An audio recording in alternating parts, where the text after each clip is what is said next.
A lot to talk about. Donald Trump's speech last night.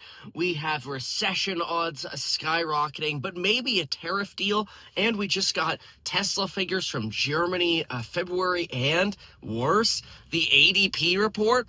A lot to cover. So I'm going to go through all of the data. I've got it written down here, so we'll keep it organized. And let's get straight to the point. Thanks for being here, by the way. Okay, ADP report. Hiring slowed to the smallest gain since July, with trade and transportation, healthcare and education, and IT showing job losses. Small business employment also fell. We were expecting like 164,000 job gains from the ADP report. This is the private survey. This is not the government's, Bureau of Labor Statistics survey. That comes out on Friday. And tomorrow we'll get unemployment claims, which last week were up, but those are also very volatile.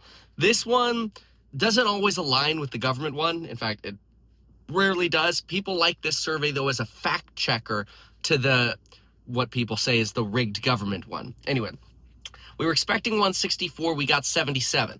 That's bad, obviously. Why? Well, the chief economist says policy uncertainty and a slowdown in consumer spending might have led to layoffs or a slowdown in hiring last month.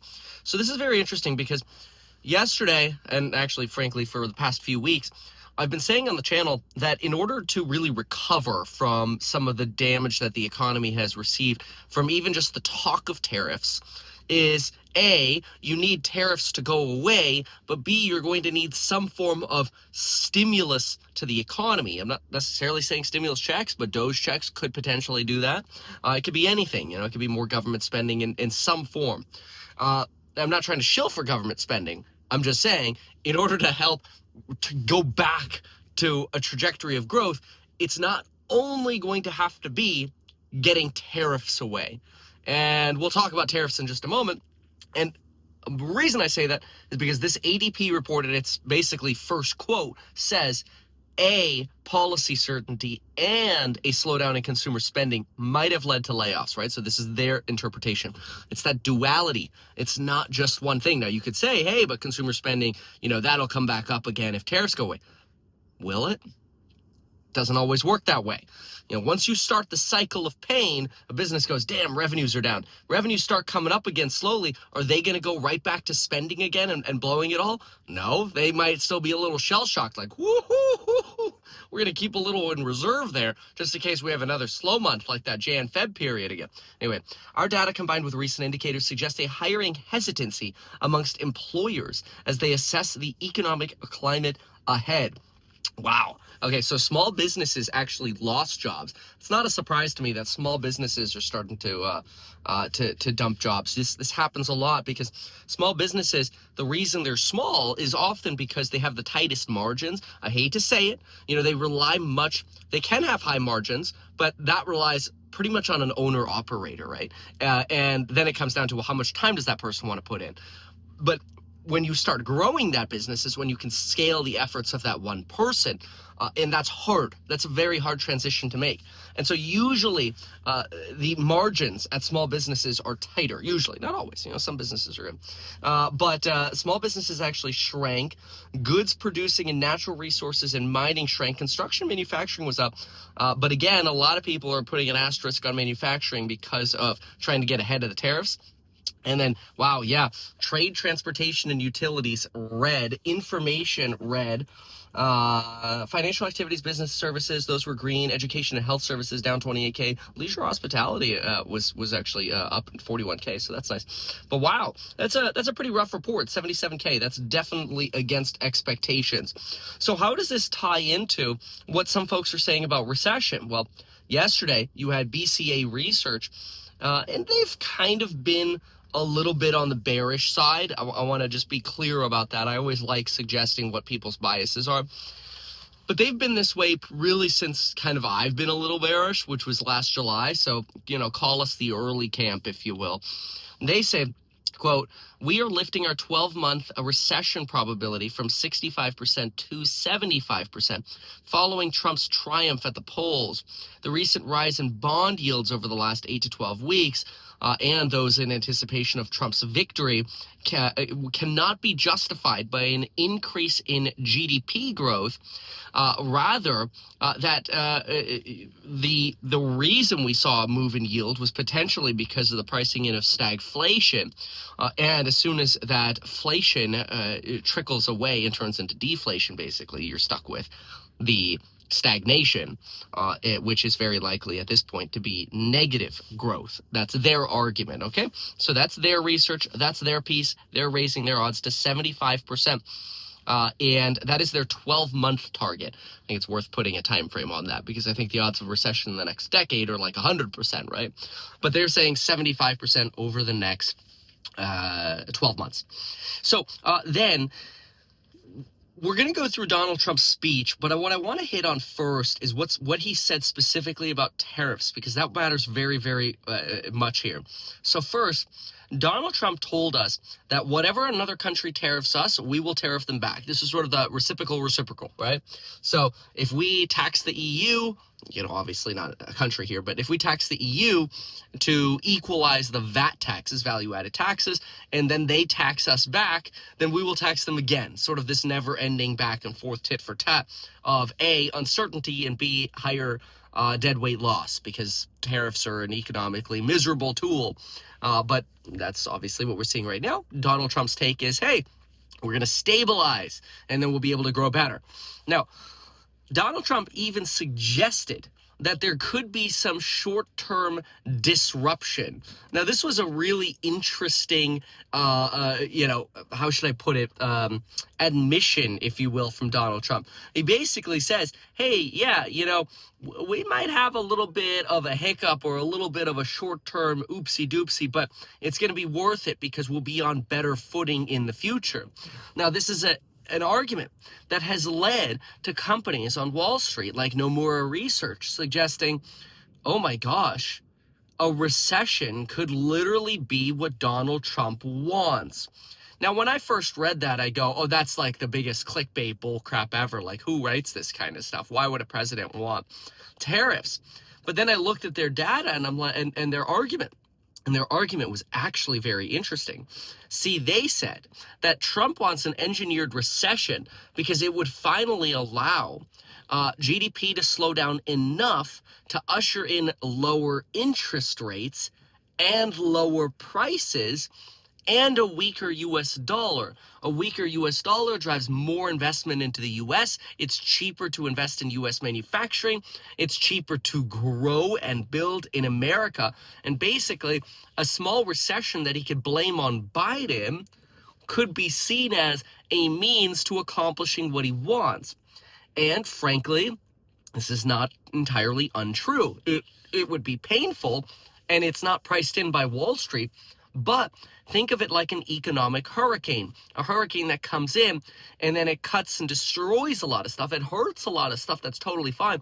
But it also, quote unquote, drains the swamp, if you will. It removes all the weeds and the trash and the dirt, right? So now, not specifically calling anything trash or dirt, I'm just more thinking environmentally what happens. I've lived through many hurricanes. I'm in Florida right now. But anyway, so this is interesting because if you think about after a recession period, what do you have? Well, in order to rev up those engines again after a recession, you're probably going to be in a zero to maybe even negative interest rate environment. You would have substantially lower rates. You'd have a weaker U.S. dollar. You'd be able to encourage more investment in the United States. You'd probably be coming out with a smaller government, easier to balance the budget, and you'd have disinflation. You would have lower prices.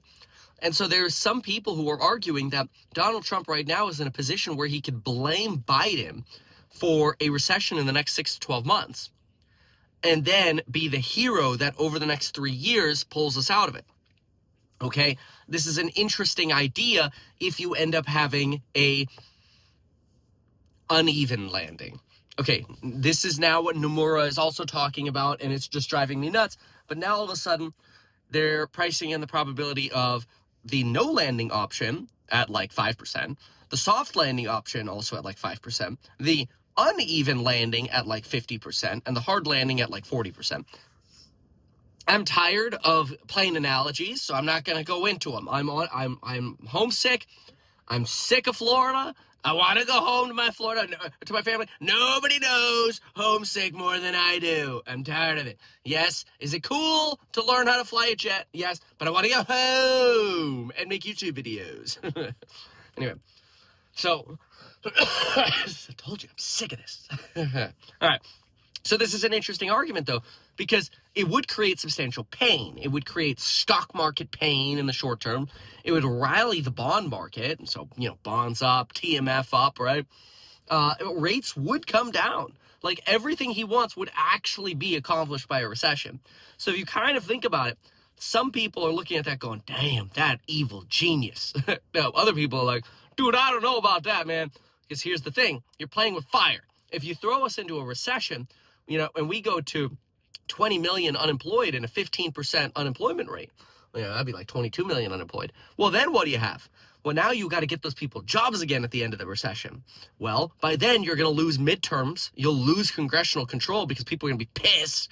And you actually end up increasing the risk of switching to like a party of Newsom, not like the crazy extreme side of the Democratic Party, although Newsom could probably fit over into that basket. But I think he'll probably modify himself into more of appearing to be neutral, although I don't think he'll ever win because people don't want a California Newsom. But somebody like that, like not like crazy. Although again, people say Newsom's crazy too. I mean, I don't like Newsom. I think what my point is, we're not going to get Elizabeth Warren or AOC. Okay, let's just be blunt about that. I think we can all agree that while we don't like Newsom, he is less extreme than the Warren or the AOCs. Okay, that's my point. Just saying, somebody more of that. So that is a risk to Trump because it's hard to get out of a recession. If you have 15% unemployment and midterms are coming and AI is making it harder for people to get jobs, and now all of a sudden you go into a lost decade in the stock market. Yes, Donald Trump's plans will work in the long term, but you're going to be talking about, 2032 by the time you recover. And that's a poop show because 2032 is when my target is that we're going to have negative interest rates. Who knows? Maybe it's all going to play out that way. I remember joking when Donald Trump lost in 2020. I remember joking, wow, wouldn't it be crazy if we ended up having some insane surge of inflation under the next Democratic administration now? And then because of all that inflation, that president doesn't get reelected. And then Trump comes back claiming it was all the other guy's fault. Damn, that's exactly and at the time, that was a joke, right? People like, that'd be crazy. Inflation's transitory. It's so crazy. Anyway, sorry. So then you've got the Trump administration now talking about revising how they define GDP. But you can already today figure out what GDP is, less government spending. Okay, you go to the St. Louis Fed website and you could literally type in real value added by industry, private industries, and then change it to percent year over year. Boom, done. 2.8%. Q3 2024, done. So we already have that data, so I don't know how much that would help. It's also worth noting that technically the government directly contributes to GDP by about 17%, but the indirect contributions are harder to figure out. Like when Donald Trump gives certain companies, yeah, man, all right, Apple, y'all gonna be investing $500 billion over the next 4 years? We'll exempt you from tariffs. How's that sound? Like that technically is a government contribution towards GDP because it's a form of a subsidy, tax break, or direct transfer, fiscal transfer. How do you calculate that? So this is why people say that government actions can actually lead to affecting about 45%, maybe even 46% of GDP, which is why when people talk about Doge or the government cutting as much as they do, that we're probably going to see more pain in the short term. There's a consensus that there are basically 2 contractors laid off for every single federal employee there is. And so, Doge apparently is expected to lead to about 300,000 layoffs here in the near term. So add 2 contractors for that, you're like almost 1 million workers, 900K. That's a lot. Now they got to enter the workforce and find other jobs in a not so great labor market. It's tough, and that probably reiterates some of this ADP data that we're getting right now. Now, on top of that, you also have really just other countries that are pissed. Specifically, I mean, I think on a daily basis, you get Canadians like, LCBO store managers, the Liquor Control Board of Ontario, something like that. You can't buy liquor in a regular grocery store there. You have to go to like this government-run store, LCBO, I think it is. Anyways, there are videos circulating on the internet of people basically taking Jack Daniels, which is Tennessee whiskey, and store owners, or I should say operators, since the government runs the stuff, store managers essentially, or employees, taking the American product off the shelf, putting them in carts, and just getting rid of it, and people are like cheering this. You have stores putting little Canadian flags and all the Canadian stuff to try to promote that. It's if you have a Canadian product, it's great business. It's a great thing to do. It's like, oh yeah, Canadian patriotism. But yeah, I mean, that's gonna hit our American trade as well. So there are these knock-on effects of, okay, well, wait a minute. So we were gonna have tariffs, and then Trudeau and Sheinbaum said that they would increase border work for the United States. And then you're like, all right, cool, we'll delay tariffs. Now you're like, now we're going to do tariffs again. And now they're technically in effect. And Trump's like, I want more. And they're like, okay, let's try to figure this out. But it pisses people off in the meantime, because it's sort of like, when are the requests going to stop, right? So what we had yesterday was we had Lutnick suggest that Donald Trump is going to announce something today about coming and meeting somewhere potentially on the middle on tariffs with Canada and Mexico, because right now the levels are pretty extreme. Now, it doesn't really matter what they announce, because anything they announce is going to be higher than where we were before, which is problematic because it continues that resentment and it continues that deadweight loss of government taxation. Especially on cars. Some cars that have a lot of parts made in Canada are seeing their prices rise as much as $12,000 on like an 80K car. It's that's just some of the viral stuff that's circulating right now. A lot of that will probably get wound down, but Lutnick suggested yesterday that goods covered by NAFTA, the old agreement before the USMCA, may be exempt as soon as Wednesday between the US, Mexico, and Canada. But remember, it's not just that. We still have to deal with VAT taxes on Europe, taxes on China, the counter tariffs on our agricultural industry from China, counter tariffs from Canada and Mexico to whatever agreement we do come up with, which will include some form of counter tariffs. Really, you've got essentially a strong arm from Trump right now, and even though the tariffs could get scaled back today, it still feels like we're doing 2 steps back, 1 step forward, 2 steps back, 1 step forward. That's a lot of what it feels like at the moment. So that leads to uncertainty in the economy, right? The Wall Street Journal editorial board says it's a bad time to add tariffs. The economy's too weak. Besant says the stock market isn't the focus right now. Getting yields down is the focus. All right, well, a recession would do exactly that. Canadian Premier Doug Ford urges people to stop buying American, just canceled a deal with Starlink. I don't think Musk really cares, though, because he's basically getting more deals with Starlink with the U.S. government. Nothing to see there. And so we'll see what happens. But of course, uncertainty is increasing at the moment because of all of this. Now, some other things to think about or pay attention to is right now tariffs are on track to be at their highest level since World War II. We still have to deal with tariffs on autos coming, semis, pharmas, the reciprocal tariffs, the European Union VAT tariffs. We got to worry about that. And so my take is that even if the trade war stabilizes within the next few months, what you really need is the economy to hold up through them for things to be okay. I do think the trade war will stabilize just like it did in 2018, but our economy was stronger in 2018. We had a job market and lower inflation that was capable of absorbing some level of shock. The question now is, will new orders, consumption, retail sales, discretionaries, earnings hold up? Well, this is where we could look at some companies right now, Best Buy, for example, they fell 13% yesterday on earnings because they said tariffs are affecting consumer certainty and we might have to raise prices. I don't actually think they're going to raise prices because they'll lose even more revenue, but I think they're saying that as a way to try to manipulate the Trump administration to go, oh no, Best Buy is advertising that they're raising prices because of us. Yeah, we don't care. That's part of kind of how I think the reaction goes. I honestly don't think they pay attention to this because they have their long-term game plan. And it is possible that Nomura Research is right, and their long-term game plan includes a recession.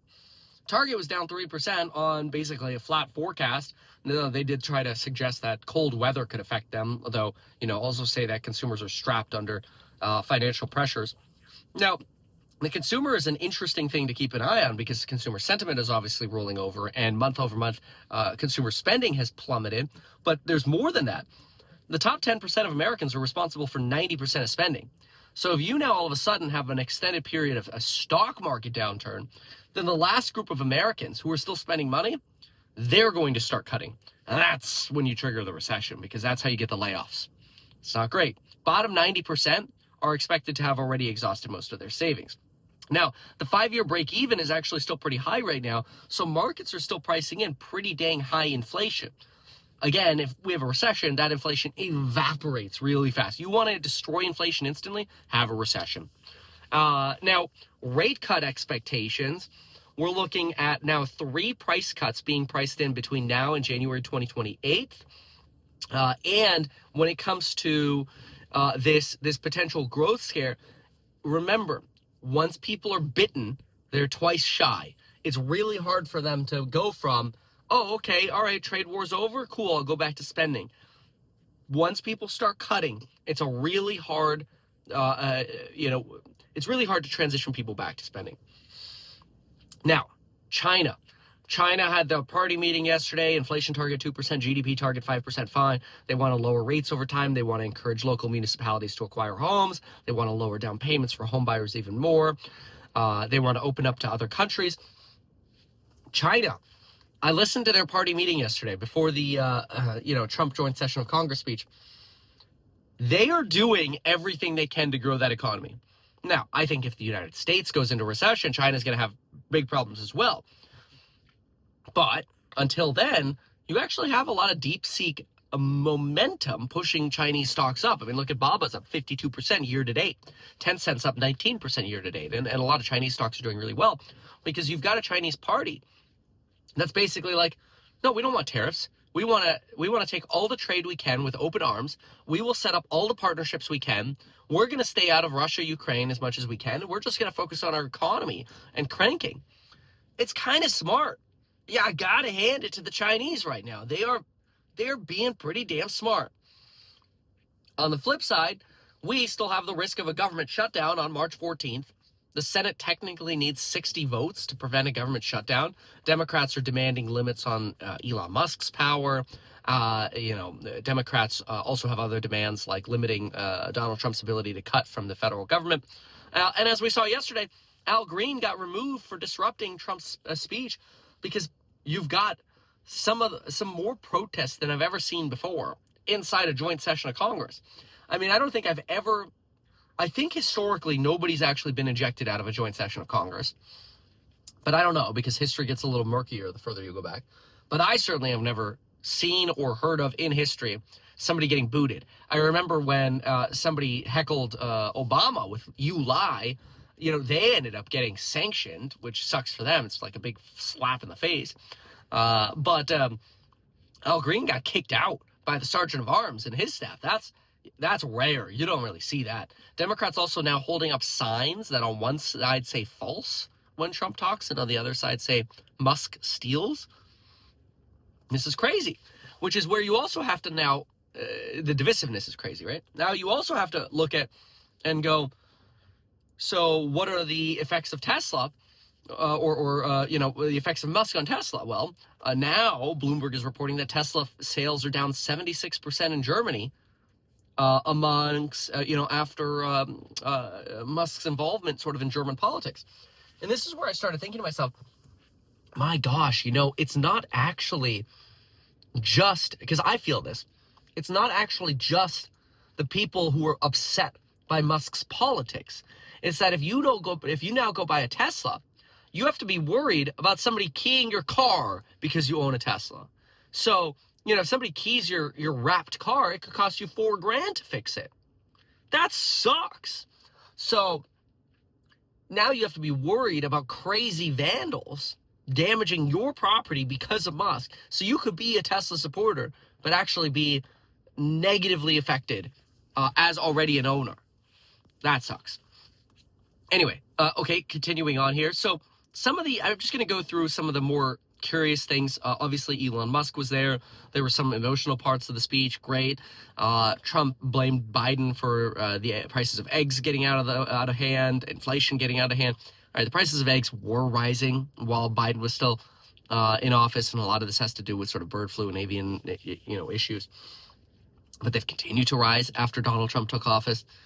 Let's say he says we want to balance the federal budget. Let me just look for some of the really big favorites here. Oh yeah, tax cuts for everyone are on standby. I'm doing you a big favor by saying if you don't vote for tax cuts, people may never vote for you again. That was an interesting line. So anyway, he's trying to push that through. But remember, that's probably going to come later this year. We got to kick the can on the budget down the road first. Talks about the gold card going on sale soon, $5 million to buy yourself citizenship, basically, if you create jobs. It's an interesting idea. I don't mind that so much. I think maybe you could have different tiers of cards, like, get people in who want to bring in $500K, and just maybe their processing time's a little longer. I don't know. It's interesting. I don't mind that as much. Let's see here. Interest on cars made in America to be tax deductible. So interesting because after the USMCA, so many car manufacturers started manufacturing in Mexico and Canada. And a lot of cars are manufactured in many different places. The New York Times did a great piece on this where they're like, so what actually constitutes a car made in America? Because there's like the pieces come from all over. A lot of American cars are like 30% American. That would actually obviously be a win for Tesla, though, because if we got the Fremont and Austin factory. Doubles down on tariffs, says there'll be a little disturbance, but you're okay with that. It won't be much. Well, that's where I dispute that once you knock into a recession, it's going to be hard. Says Ukraine reiterates that it's ready to sign a mineral deal. Basically, he read off a letter that they were going to work on a deal and that Russia is open to peace based on signals that Donald Trump is seeing. This is all good. I mean, if we could actually end the disaster in Ukraine and with Russia, and now hopefully things can settle down with Israel, although there are concerns that things might actually worsen because of what you're seeing with Israel and Syria. Let's not even go there right now. Hey, yeah, maybe things can get better. But right now, I'll tell you, uncertainties are running really, really high. Data continues to worsen. I hope it starts getting better. And we don't know. And because we don't know, I just advocate to my community because I think, rather than people just looking for like crazy one-sided political videos, I actually think y'all are smart people. And you're looking for real data and real information. And everything that we've said here is real data and real information. Where we differ might be on our opinion of what is going to come of all of this. I'll be very clear. The odds of a recession are rising. I don't think I'm as bearish as BCA research, but it certainly seems like it's more than a coin toss at the moment that we're going to go into a recession. And so with that, I always encourage everyone, make sure you're doing whatever you can to maximize the cash that you have and investments that yield you cash. Obviously, that'll be a plug for House Hack. It's not ready yet. Unless you're an accredited investor, that's ready. You could email us at ir@househack.com. But if you're not accredited, we're going to have that 5% yield coming as well for a House Hack investment, hopefully within the next week and a half now. I'm told we're very close, but we're waiting for attorneys.